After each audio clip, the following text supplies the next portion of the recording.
Welcome to the Magoosh IELTS podcast. This is episode 26.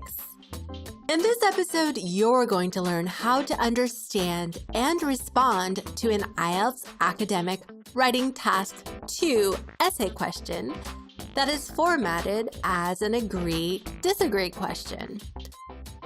First, Eliot and I will explain the Task 2 requirements, and then we'll walk you through the different ways you can write responses to 3 Task 2 agree-disagree example questions.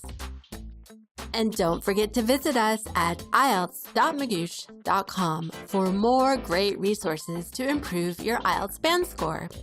Okay, let's get started. Today, Eliot and I are discussing IELTS agree-disagree questions.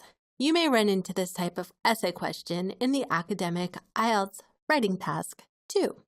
In this episode, we're going to go over 3 example agree-disagree question prompts and show you the ways you could structure your response to each of them. Before we get started with the example questions, let's talk a little more about academic writing task 2. Eliot, what do you think students should know about this section of the IELTS? Well, IELTS Academic Writing Task 2 is the second of 2 writing tasks on the IELTS. In Task 2, you'll be asked to respond to an open-ended essay prompt. If the prompt ends with the phrase, "To what extent do you agree or disagree?" you're dealing with an agree-disagree essay question.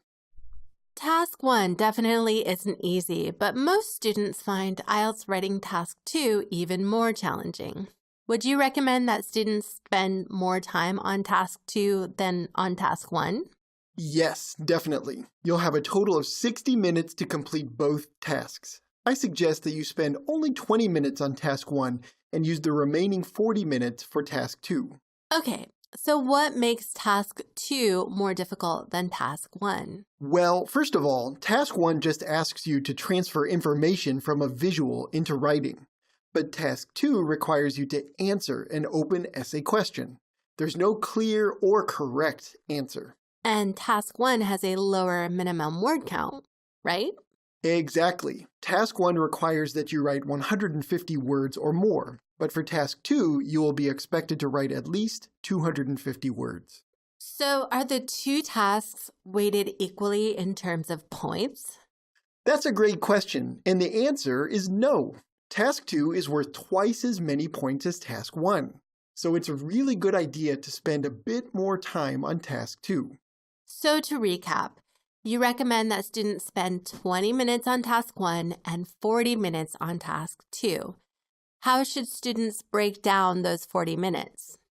Writing speed varies a lot from student to student, so how you'll want to break down that 40 minutes depends a lot on how fast you can write. Can you give us a rough guideline? Sure, I suggest you spend between 2 and 10 minutes planning your essay, 25 to 32 minutes writing, and the remaining 5 or more minutes editing your work. Great! Anything else students should know? Well, the more you practice Task 2 responses, the quicker you will become. So don't worry too much if you're not hitting your timing goals right away. You just need to keep practicing. Before we hear the agree-disagree sample questions, let's pause for a word from Magoosh. Thanks, Naomi. Do you want a great IELTS score? Well, guess what? Magoosh can help. Here's how. We have in-depth video lessons that cover IELTS concepts, pitfalls, and shortcuts, over 200 practice questions to help you prepare, 24/7 email access to a team of smart and fun remote tutors ready to answer your questions. So, are you ready to improve your score and get into your dream program? Great! We're ready to help. Visit us at IELTS.magoosh.com. That is IELTS.magoosh.com. Use coupon code IELTS Podcast, that's one word, no spaces, to save 20% off your IELTS test prep. That's it. All right, now back to the story. So, Eliot, let's talk about the agree-disagree essay question. What are some examples of this type of prompt? An agree-disagree prompt would be something like, the leaders or directors of organizations are often older people. But some people say that young people can also be leaders. To what extent do you agree or disagree? And how would you answer a question like that? Before writing anything, you should have a clear point of view. Notice how the question asked, to what extent do you agree or disagree? Make sure your answer responds to that part of the question. What do you mean?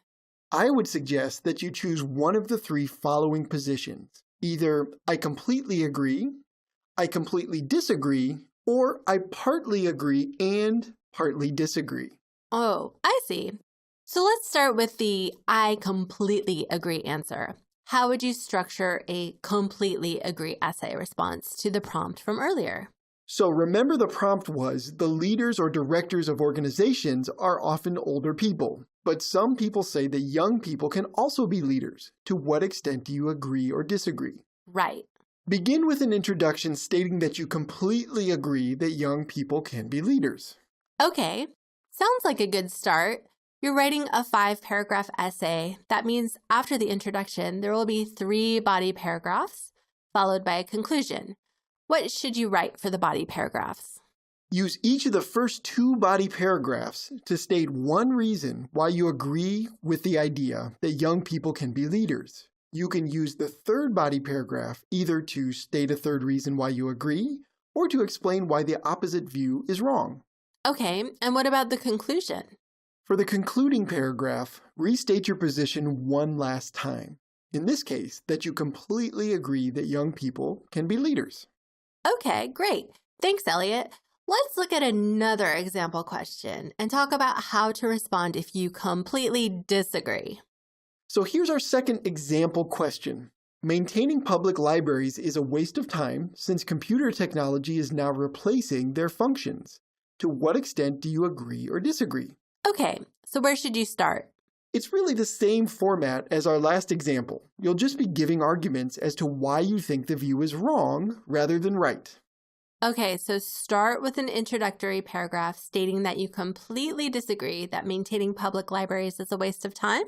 Exactly. Then you'll write your 3 body paragraphs, and in each one, give one reason that you think computers aren't a substitute for public libraries. And then for your conclusion, should you quickly summarize your body paragraphs and restate that computer technology hasn't replaced public libraries, and therefore we should still maintain them? Yes, that's perfect. You see how similar the completely agree format is to the completely disagree format? Yes, it's the same basic structure. You're just arguing in the opposite direction. Right, but if you decide you're going to argue for partly agree and partly disagree, things will look a little different. How so? Well, let's look at one more prompt. Here's the example. People's shopping habits depend more on the age group they belong to than any other factor. To what extent do you agree or disagree?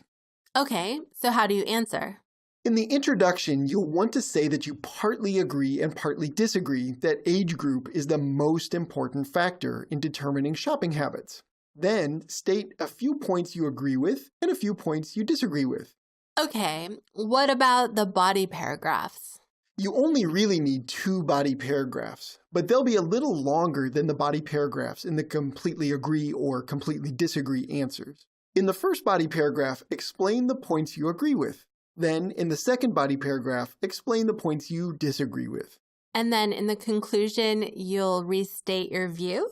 Exactly. And those are the 3 examples of how to answer agree, disagree, task 2 questions on the IELTS. Thanks for listening. If you liked this video, give us a thumbs up or hit the subscribe button. And if you're ready to start improving your IELTS score, check us out at IELTS.Magoosh.com.